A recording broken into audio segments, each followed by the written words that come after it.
humanity. Keep watching The Politics every Friday, 12 p.m. Eastern Time on New York Parrot TV, the voice for humanity. Welcome to Talking Politics. My name is Robert Press. I am a reporter, as you can see by my official New York City press card. I write for the Bronx Post, like this show, a part of Parrot Media Corporation. I also have a blog at www.100%.blogspot.com and Facebook pages 100% and what is going on in your local community board. My co-host is Anthony Rivieccio. So, Anthony, why don't you introduce yourself? Good morning, Robert. Good morning, everyone. My name is Professor Anthony Rivieccio. As most people know, I have 3 lives, but today you're looking at one person with an official IRS calculator that's stressed out of his mind because I'm wearing my hat as an income tax advisor. Happy Friday, everybody. The views expressed on this show are those of the host, any guest, or anyone commenting at the bottom of the screen, and not necessarily that Parrot Media Corporation. Let's go to a quick weather report today, Friday, for the New York Yankee home opener. There's my Yankee jacket, my Yankee, hat. I got a Met jacket. Yeah. Can't you see NY? Okay, yeah, I see. I Came from Yankee Stadium. Okay. And it should be a nice day at the stadium. It should get up into the 60s. Hopefully, the Yankees will continue on their winning streak. Saturday, the high is expected to be 73 with 66 for Easter Sunday and late rain. Monday, it cools down to into about 56, and the rest of the week is going to be about in the low 50s, getting up into the 60s and 70s later in the week. Let's go to Iran, Anthony. Going to get on their winning streak. Let's go to Iran. Trump has repeatedly emphasized that the U.S. is obliterating Iran's military capacities, but the U.S. can only confirm about 1/3 of Tehran's missiles arsenal has been destroyed, Reuters reports. The status of another third is less clear, but it's likely they have been damaged or buried. That's important because Gulf Arab states, which have faced the brunt of Iran's direct military retaliation, are telling the U.S. that ending the war through diplomacy is not enough. They want to see Tehran's military capacity permanently degraded, and that any agreement must also ensure the Strait of Hormuz is never employed as a tool of war. The war in Iran has officially passed the 1-month mark, and the violence shows that few signs of slowing down. Iran struck Prince Sultan Air Base in Saudi Arabia Sunday, wounding 12 U.S. troops, 2 seriously in a combined missile and drone attack that represented one of the most serious breaches of American air defenses in the course of the war. The Pentagon is drawing up plans for potential weeks of boots on the ground in Iran if Trump should choose to go forward with such operation. The ground mission wouldn't be a full-scale invasion, but might instead comprise both special operations and infantry around Karg Island, where the major production of oil is in Iran, and other places near the Strait of Hormuz in an effort to take the territory and free up the crucial shipping passageway. News of plans come as a unit of thousands of Marines landed in the region Tuesday. Pakistan says it has reached a deal with Iran to get 20 of its ships passage through the Strait of Hormuz in the coming weeks. Meanwhile, Saudi Arabia pipeline that gets around the strait is now operating at full capacity, which has helped keep oil prices from going even higher. Trump has confirmed to the Financial Times that an invasion of Karg Island in the Persian Gulf is under consideration. Maybe we take Karg Island, maybe we don't. We have a lot of options, Trump said. Robert, I got to remind you of something. Yes. Starting next week, right, when we put together our dialogue and monologue for this show, we have to start charging promotional rates to these Middle East countries. You just spent 5 minutes of valuable airtime talking about everything that had nothing to do with the United States of America. Well, President Trump has harsh words for the U.S. allies, saying they should reopen the Strait of Hormuz themselves, and seeking to partly wash his hands of the U.S.-Israeli war with Iran from Politico. You have to start learning how to fight for yourself. The USA won't be there to help you anymore, just like you weren't here for us, he wrote on True Social and repeated Wednesday night on national TV. Iran has essentially been decimated. The hard part is done. Go get your own oil, Trump said. And as far as Bob, the only reason why I got to believe him, I was having a conversation with someone about this the other night. The only reason I got to believe him is because with all of the power that we've put into this war in the last month, if we haven't disseminated them by now, then Trump needs to be fired. Well, on the Ukrainian front, President Vladimir Zelensky said his country's intelligence shows that Russia surveilled a U.S. military base and likely shared the info with Iran shortly before Iran struck it and injured several troops. Okay, now, in case you didn't know, or in case anyone watching hasn't heard, President Donald Trump on Thursday said that Pam Bondi is out as his attorney general. The departure follows months of scrutiny over the Justice Department handling of files related to the Jeffrey Epstein sex trafficking investigation and failed efforts to meet Trump's unwavering demands for criminal cases against his adversaries. Pam Bondi is a great American patriot and a loyal friend who faithfully served as my attorney general over the past year, Trump said in a statement. He added she will be transitioning to a much-needed and important new job in the private sector to be announced at a state in the near future. Trump has named... Let me ask you one question. Just one. If there was anybody in the world besides Donald Trump that would know his involvement with Jeffrey Epstein, who would it be? Who would it be? Well, he's dead by now, Jeffrey Epstein. Who alive would it be? Who alive? That's a good question. Who? Pam Bondi. Because if she did her job, which I actually believe she did, she has seen every picture. She has seen every report. And she has not denied her loyalty to Donald Trump through this whole process. That's why I say this like with a lot of announcers and a lot of other people in the last 24 hours, if I ever took a corporate America job again and got fired, I want to get fired the same way with glowing reviews, and I got an anticipated job in the future. Okay. Right. That woman was fired only on paper. Donald Trump is going to take good. And meanwhile, he has named Deputy Attorney General Todd Blanche as one of his former personal leaders as the acting Attorney General, and is expected to pick Lee Zeldin who currently heads the EPA, as his permanent pick as Attorney General. Now that's our Lee Zeldin, right? Lee Zeldin from New York. Yeah. So we're going to say a prayer for him right now. All right. I got 1 minute to get this and another item in. Bondi has called the job the honor of a lifetime and said she will be working over next month transitioning the position to Blanche. She rejected accusations that she politicized the department and saw her mission to restore the institutional credibility after overreach by President Joe Biden's Democratic administration. And again, in case you haven't seen it, the Artemis 2 mission began at 6:24 p.m. Eastern Time Wednesday. Artemis is NASA's first manned mission to the moon since 1972. It's a flyby, not a landing. 4 astronauts are on board. They'll slingshot around the moon before heading home, traveling further from Earth than any human being has done. The next step towards what NASA hopes will be a fully crewed moon landing in 2028. Trump wants to squeeze the extraterrestrial achievement into his presidency before the final steps. And the cost is $100 billion. And the Artemis is picking up where the Apollo left off.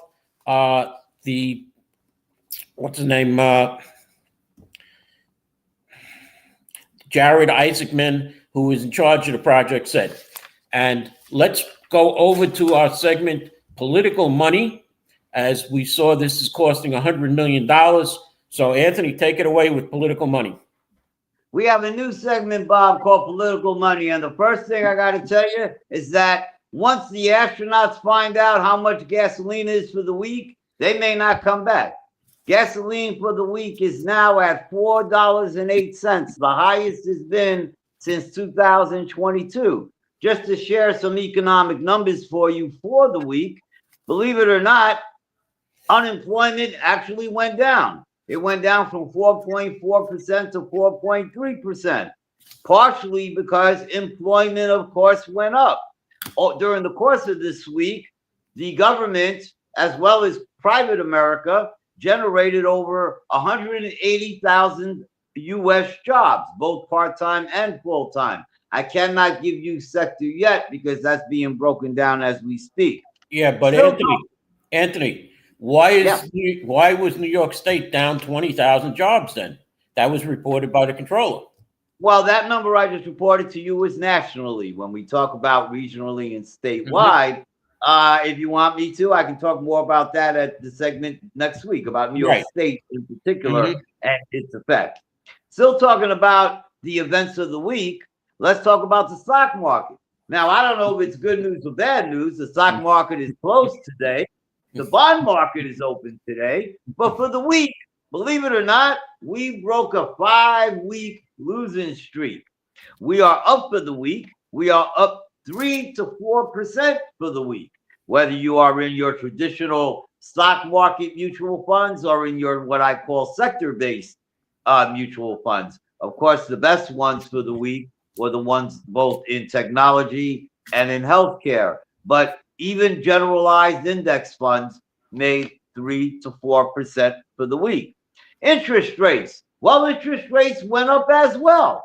And depending on what side of the interest rate fence you're on, that could, of course, be good or bad. A 10-year treasury you can now get at 4.5%, and a 30-year mortgage you can now get at 6.5%. Did anything else go up in our economy during the course of the week? Yes, Bob, something else went up. It's called income tax refunds. Income tax refunds on average went up about 10 to 15% for the week. If you remember at our segment last week, I gave some examples as to why that could happen. I've seen some recent evidence this week to show that I believe the real saving kingpin in the one big beautiful bill, believe it or not, is going to be the overtime factor. Now, of course, only 6 to 12% of Americans on average really do substantive overtime, but the laws now relating to overtime are very tremendous. I do not want to say that it's tax-free money. I won't go that far, but I will say based on the average person, they can bring in on average $25,000 of tax, let's call it overtime / tax-free income. Very significant for people that are doing overtime. But you know what, Bob? Let's talk about how do you get $1 million income tax refund next year? Because if you're looking to get it this year, don't call me. You can forget it. Every tax man in America is filled up. And if you call me, I'm hanging up the phone. But what about next year? And what about the year after? Everybody grab a pen. Because it really only takes 3 items to look at in your income tax and financial world. And I'm going to give you those answers right now, Bob, so you or anybody you know can get $1 billion income tax refund. Well, first thing I want to say is before we talk about those 3 areas, right? Did anybody overpay on their taxes, right? Because if they did, then of course that has to be adjusted. Notwithstanding that, get ready, Bob. The first thing one has to look at is all of their availabilities of income tax credits. The second area they got to look at, and I'm going to go over each one in a little more detail, is their income tax deductions. And then the third area they got to look at is their W-4 adjustment. What is the subtle difference between number 1, income tax credits, and number 2, income tax deductions? Very important. There were more income tax deductions in the IRS code than credits. But if one can be eligible for credits, credits are free money.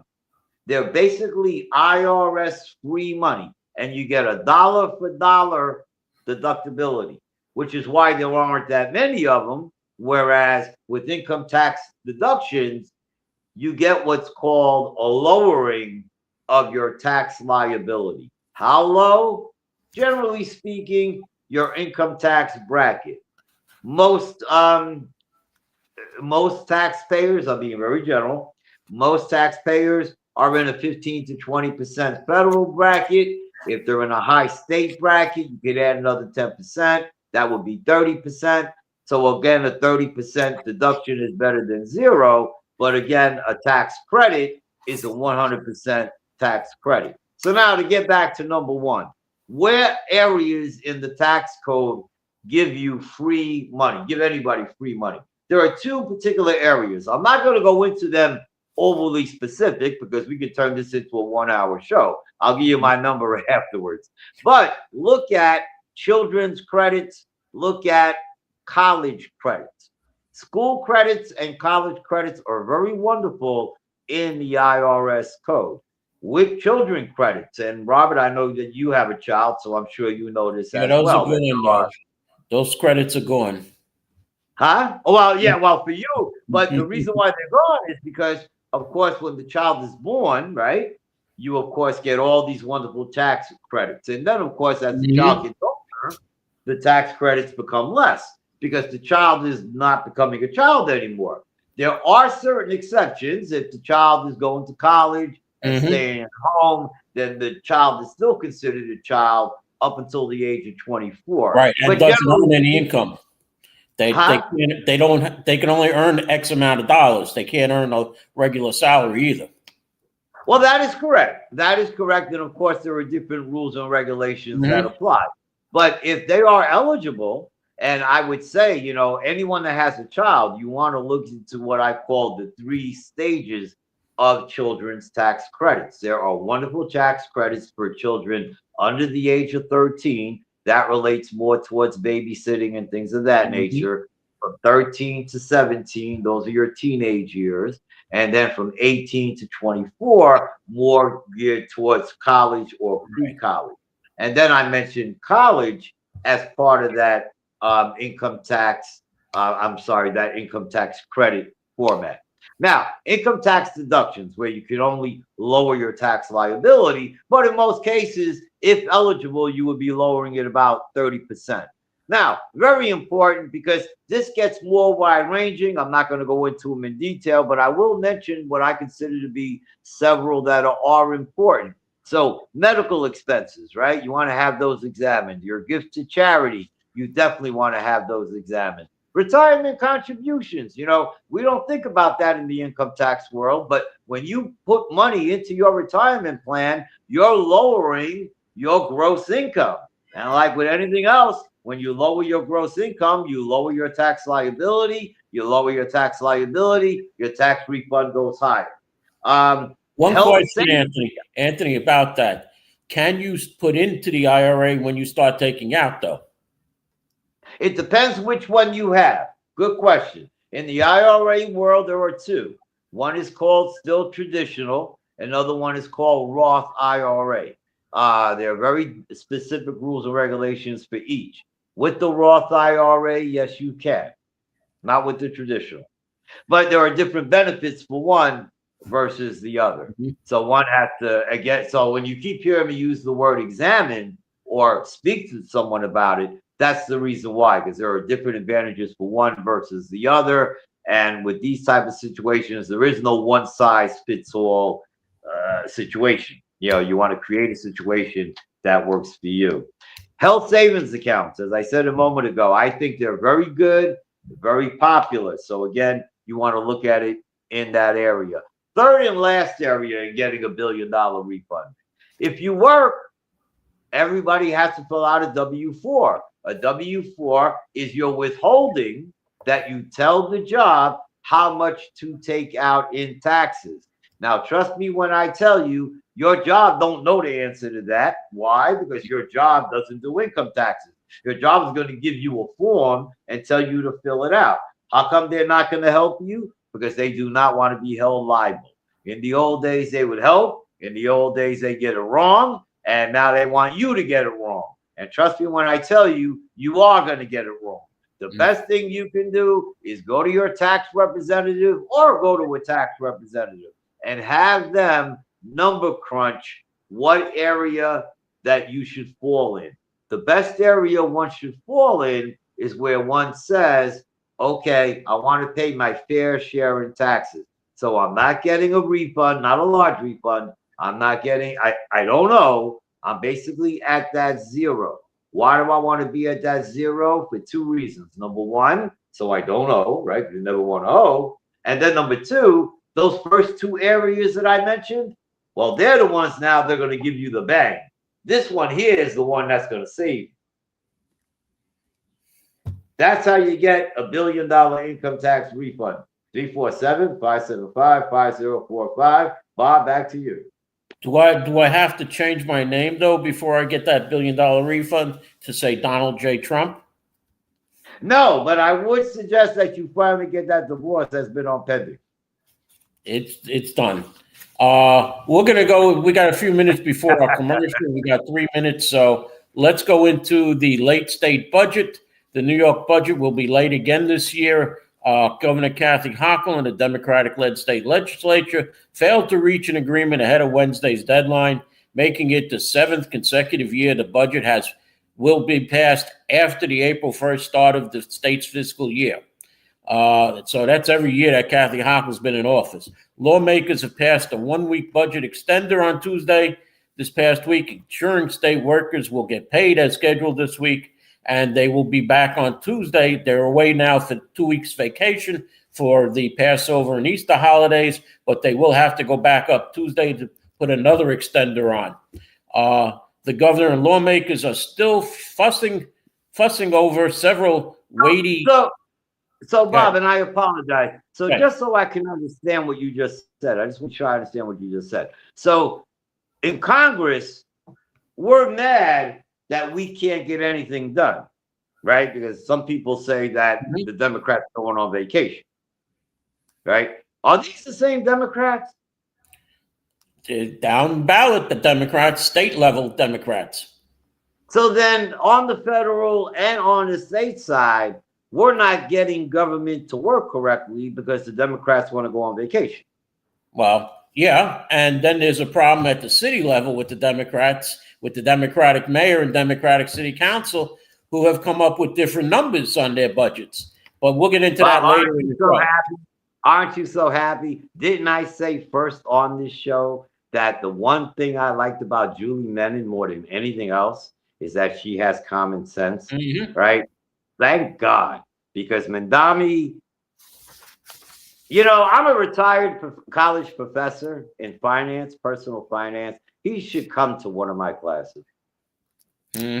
Let's finish up on this budget. The governor and lawmakers are still tussling over several weighty policy issues that have been swept up into the budget, despite talks having little effect on the state's revenue or spending. That includes a proposal to restrict local governments from cooperating with federal immigration authorities, and another to reshape auto insurance. Then there are taxes. Democratic lawmakers, in line with New York City Mayor Zohan Mandami, are hoping to raise taxes on the wealthy and corporations to help fund the mayor's agenda and plug the city's estimated $5.4 billion budget gap. Hochul opposes income tax hikes and has resisted other tax increases as she's running for re-election on a broad affordability policy.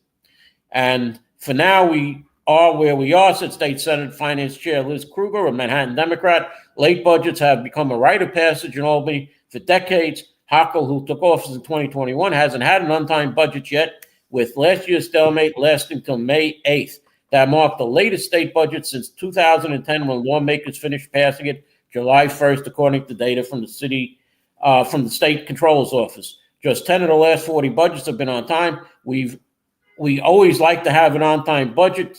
Assembly Speaker Carl Hastie said, a Bronx Democrat, earlier in the month. But as I've always said, a better budget is more important than an on-time budget. I've been here for 26 years. Nothing phases me. And let's go to our commercial here, as we'll come back with more state news and city news and what's going on in Brooklyn with the city councilwoman and her sister, who works for Governor Kathy Hochul, and 4 people who have been arrested from a nonprofit. So can we go to a commercial, Mr. Producer, please? Imagine a media platform that reshapes the conversation, empowers your voice, and redefines the Bronx community. Bronx Post, changing the reality, changing the narrative. For businesses, politicians, and government agencies, we offer targeted advertising solutions that drive results. Amplify your message. Reach the heart of the Bronx and beyond. Our platform connects you to the community. Learn more. Email info@bronxpost.com or call 718-892-5555. Visit www.bronxpost.com for breaking news and updates. Bronx Post, changing the reality, changing the narrative.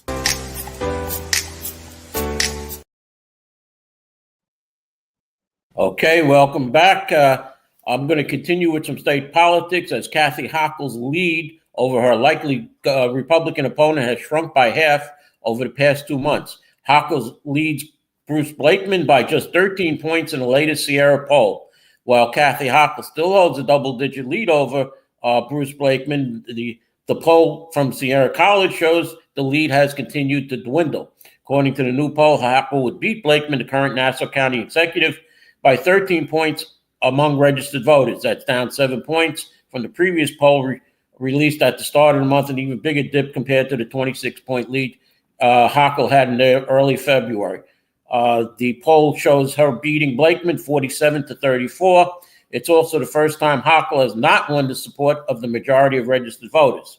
While she maintains a narrow lead upstate and in downstate suburbs, her lead in New York City fell 46 points, 63 to 17 to 29 points, 54 to 25. Right now, Sierra pollster Steve Greenberg says, is that movement or merely noise? Let's see what happens next month after the budget as the campaign unfolds. Blakeman still remains largely unknown among registered voters surveyed by Sierra. A whopping 64% of New Yorkers said they did not know who he was or had no opinion of him. The poll comes one day after Blakeman held a press conference in New York City denouncing Madami's proposal to tax the rich. The New York State Campaign Finance Board, made up of 4 Democrats, assigned by Democratic Governor Kathy Hochul, and 3 Republicans, voted along party lines to deny Bruce Blakeman matching funds in the State Campaign Finance Board for not filing a report with his lieutenant governor, a candidate on it. It is a form that does not exist, and Blakeman is appealing the decision to the courts. Moving on, here's something that should be right up your alley, Anthony. Tuesday marked 5 years since New York State legalized recreational marijuana. On March 31st, 2021, then Governor Andrew Cuomo signed the Marijuana Regulation and Taxation Act into law, making it legal for adults 21 and older to buy and possess marijuana. Since then, dozens of dispensaries have been I want to congratulate our producer. Our producer deserves a lot of credit for being able to have the first economist on air that's high as a kite. Okay. Officials acknowledge challenges, dozens of dispensaries have been licensed and open across the state, generating hundreds of millions of dollars in tax revenue and creating thousands of jobs. As said State Senator Gustavo Rivera, it's a great source of revenue. But when I asked him about... Hey, where's that bag he promised you? Well, he still hasn't given me, but he still hasn't come up with a test to see drivers if they're intoxicated from cannabis. Okay, officials acknowledge challenges still remain, including a stubborn illegal market, according to John Kagi, the state Office of Cannabis Management acting executive director. Half of the state has opted out of having retail stores for now, meaning there's still a lot of opportunity for the industry to grow. We built an ecosystem in New York so far, he told Capital Tonight. Over 2,000 licensees across the entire supply chain. Still, cannabis business owners say they're faced with a lot of challenges along the way, including high taxes and expensive fees. Let's go to. We had if you lived in New York in the 1970s, of course you knew about, the crime and the fires in the Bronx, but a lot of things that took place, especially in the Bronx in the 1970s, was considered sin crimes, right? So so when you really think about it, right, 50 years later, there are no sin crimes, right? We're actually promoting these things, right? Mm-hmm. We're not saying, hide your marijuana. We don't want to see you out in the street. 50 years ago, I could have got arrested for 3 days for just smoking one joint. Mm-hmm. Today I can go out there and I can carry a whole bag as long as I don't. Right, and you'll soon be able to go to a casino here in the Bronx, which you couldn't. So that's just amazing that all of what I call quality of life issues 50 years ago, which we considered sin issues, especially if you were Catholic, today is legal. As I said, Gustavo Rivera goes, money, money, money, money. We can raise the budget. That's what the governor is doing, raising the budget. Everybody gets a piece.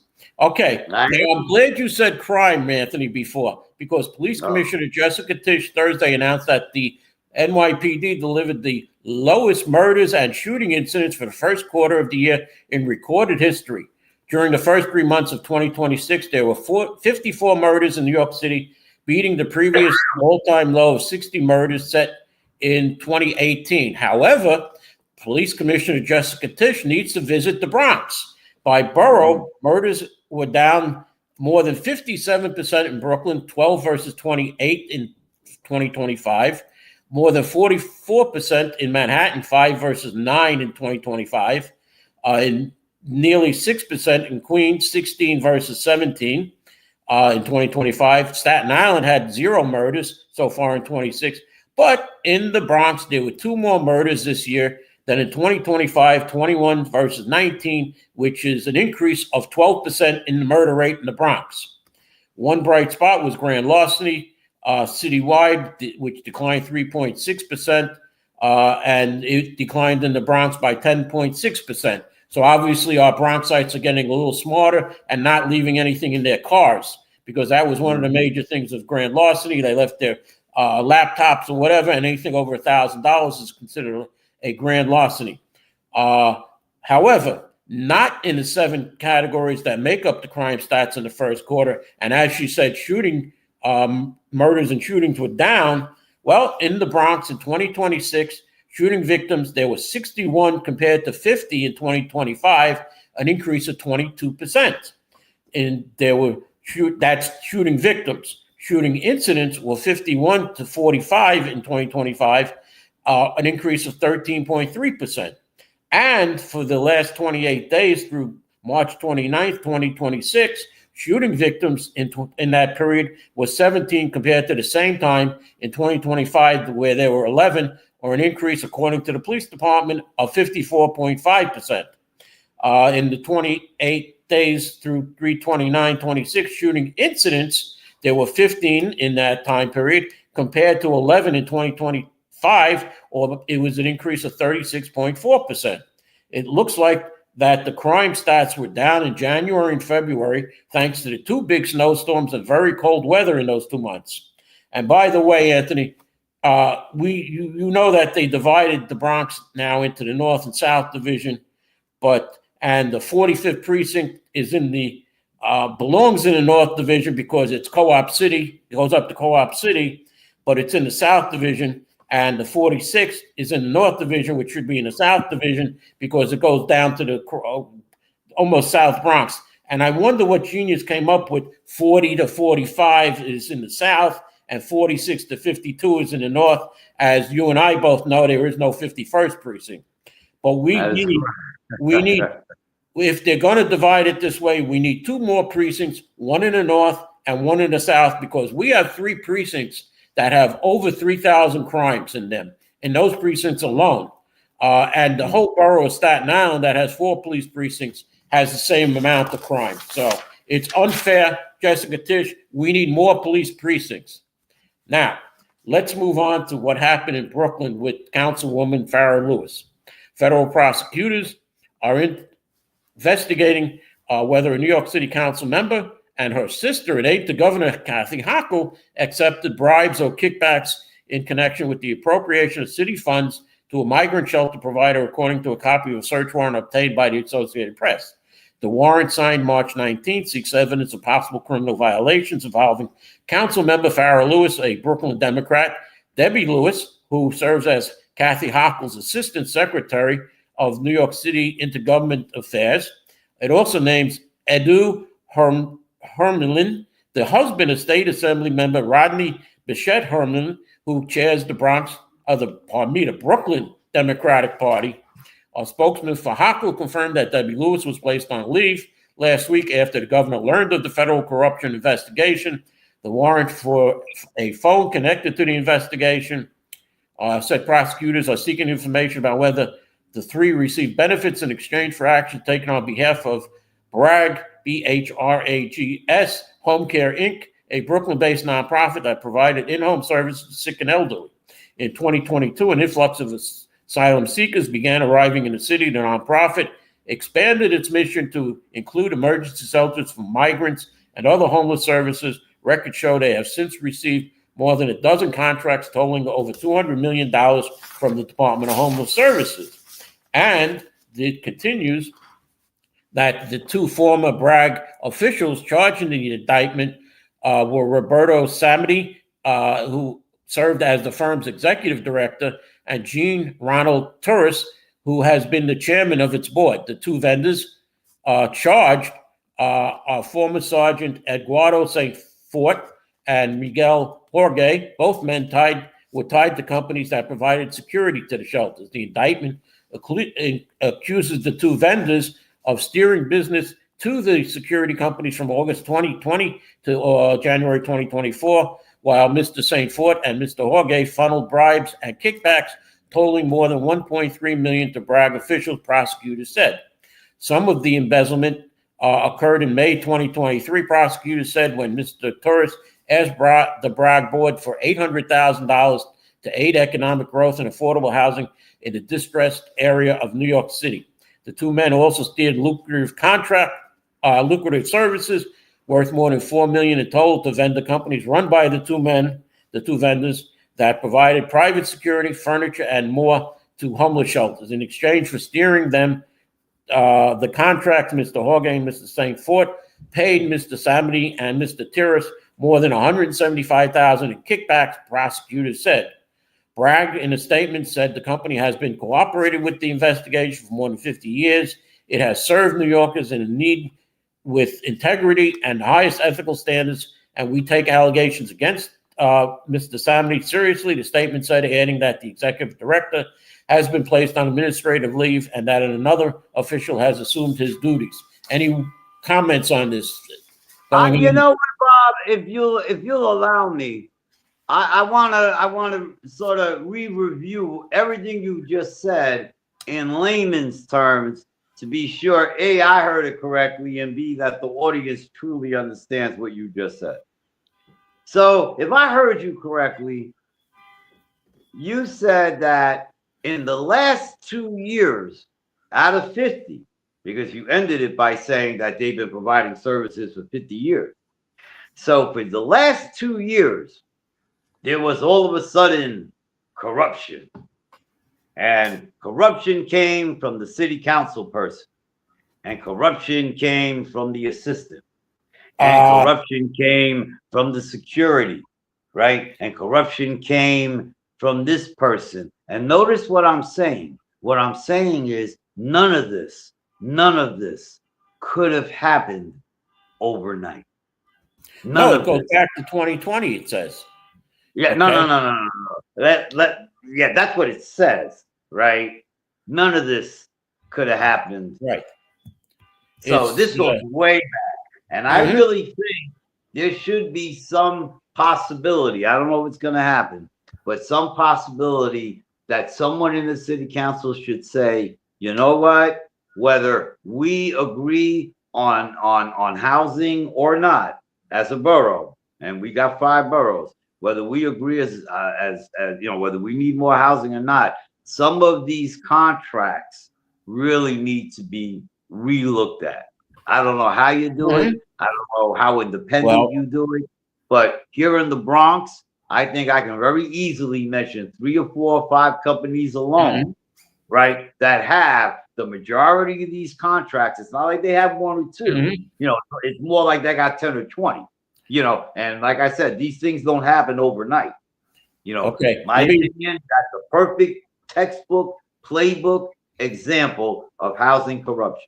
Well, right now, the mayor and the city and city council are having fights or arguments about how much, where to cut. And the mayor's preliminary budget, the council has looked at an estimated $6 billion shortfall identified by the council over 2 years, offering dozens of proposals that identify new resources that can be achieved through cost and revenue re-estimates, efficiencies, and reforms, and additional revenue raises without cutting services. But it seems that the mayor swiftly hit back on all of these issues that the council raises, and I don't have enough time to get into each one, calling Menon's City Council Speaker Julie Menon's preliminary budget unrealistic and accusing the council of double counting and overestimating.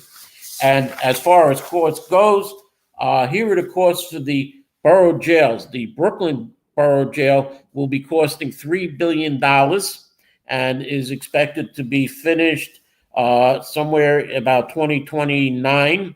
The Queens is going to cost $4 billion with a completion date of 2031. The Bronx is projected to be $3 billion with an estimated completion date of 2031. And in Manhattan, it's going to cost $3.8 billion with a completion date of 2032. So, you want to close Rikers, these jails aren't going to be ready for another 7 years totally. And they're going to cost approximately almost $14 billion. And we know with cost overruns, they'll probably be double the cost. As we saw with let me ask you something in regards to your analogy. So if we're looking 10 years down the road, right? Do you think Rikers will have an increase or decrease in population 10 years from now? Well, Rikers is supposed to be closed. Okay, period. And I was told a couple of years ago by Congresswoman Alexandria Ocasio-Cortez that since Governor Andrew Cuomo spent billions of dollars to upgrade LaGuardia into a world-class airport, that they need to have their runways extended onto Rikers Island so they can have the big jets land there. The 747, right now, they can only handle small jets. So that could be one of the reasons, right? There's also a proposal of building a new highway from Long Island to the Bronx through Rikers Island. So there's another proposal for housing there. So we don't really know what's going to happen to Rikers. But right now they're holding about 7,000 prisoners, or inmates, I should say. And these new borough jails will only be able to hold about 4,500 to 5,000 people. So do you think 10 years from now that number will be higher? We don't know, Anthony. We really don't know. And would you agree or disagree that if they were higher, they would have to hold off on building new jails? Well, the thing is, Staten Island doesn't have a jail. They may have to build one in Staten Island to hold more people. But I want to move on to the petitioning. This is from the Board of Elections, the petition calendar. I don't know if you can see it. There we go. The petition calendar. Petitions were for the state elected officials and for Congress. In essence, like I've been saying, Governor Kathy Hochul is up for re-election, as well as your state assembly person, your state senator, and your congressperson. And the petitioning has been going on since the last week of February. Monday, March 30th was the first day to hand in petitions. And Monday, April 6th will be the last day to hand in petitions, designated petitions. Now, as Anthony and I know, there are normally general objections that are placed on some petitions that either certain party officials or certain independents believe are not good for filing general objections. Any petition that was filed on Monday, March 30th, you have, well, the date is passed. It was yesterday at April 2nd. So, if there was no petition, no objections filed against petitions on Monday, March 30th, they're free and clear. Monday, April 6th, the last day to file any general objection is Thursday, April 9th. And if you file general objections, you have to file specifications on why you filed the general objections. And the last day to file that general objections, if they were filed against the first day legally, they have till Wednesday, April 8th. And again, it goes down to the last day of Monday, April 15th. And the hearings will be held at the Board of Elections in Manhattan, 42 Broadway, on Thursday, April 28th and Wednesday, April 29th. If needed, there will be additional hearings on the next day, Thursday, April 30th. But it looks like there's not going to be too many candidates filing. I don't expect many objections. And I don't think our friend Stanley Schlein will have a lot of business because I don't see any real candidates coming out. Do you see any real candidates?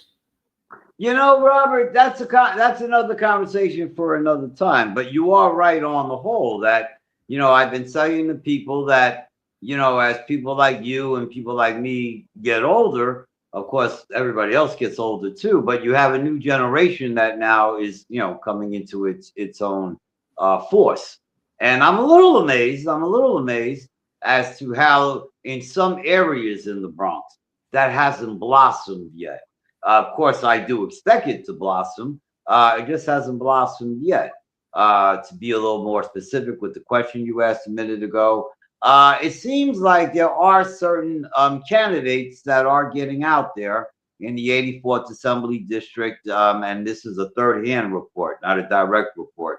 I heard that Cortland Hankins, who is a candidate there, just handed in 3,000 signatures. I can't confirm that directly, but I have heard that through a campaign source that I know works with him on a daily basis. He is challenging incumbent Amanda Septimo. Amanda Septimo, yes, who decided she's not going to go against Richie Torres and stay for her assembly seat. Correct. And I've also heard that with the Unity let me say the Unity Club, which is based in Riverdale, and forgive me because I'm trying to remember the woman's name. She is running against Assemblyman Jeffrey Dinowitz. Oh, I can't remember her name at the moment. I apologize. But I understand that the Unity group came in with approximately 2,000 signatures. Again, I heard that third hand through a member of her organization. I apologize. I can't remember her name off the top of my head. I need more coffee. And I also heard that Bronx County that was doing some work specifically for Assemblyman John Socorro, who I understand had more of a slate-related petition. I understand, again, according to third-hand reports, that his group came in with approximately 1,800 signatures. In my opinion, all good. Average requirement, as you know, is 450. General rule of thumb is to get 3 times that amount. Of course, even more, Anthony, because you and I worked on campaigns in the early 2000s where we came in with 3,000 or more. So that was 6 times, so nobody would have dare challenge. But yeah, no, you're absolutely right. When I received those reports, it was funny because when I received them, of course, the people that told me those numbers were very proud of them, and they should be proud of them. I don't think they should be. They should be proud of them. But again, like you say, I remember the 80s, the 90s, the 2000s, where 3,000, 4,000, 5,000. We're going to have to discuss this next week, Anthony, because we're running out of time. I want to say thank you to Frenchie, who said hello. Hey, Frenchie. And let's wrap it up and say goodbye. So anything quickly? You got 15 seconds, Anthony. Watch us next week. We're going to talk about political money and see if we can get some Pam Bondi bikini pictures. Okay, and thank you for watching. We'll see you next week here on Talking Politics. Imagine a media platform that reshapes the conversation, empowers your voice, and redefines the Bronx community. Bronx Post, changing the reality, changing the narrative. For businesses, politicians, and government agencies, we offer targeted advertising solutions that drive results. Amplify your message. Reach the heart of the Bronx and beyond. Our platform connects you to the community. Learn more. Email info@bronxpost.com or call 718-892-5555. Visit www.bronxpost.com for breaking news and updates. Bronx Post, changing the reality, changing the narrative.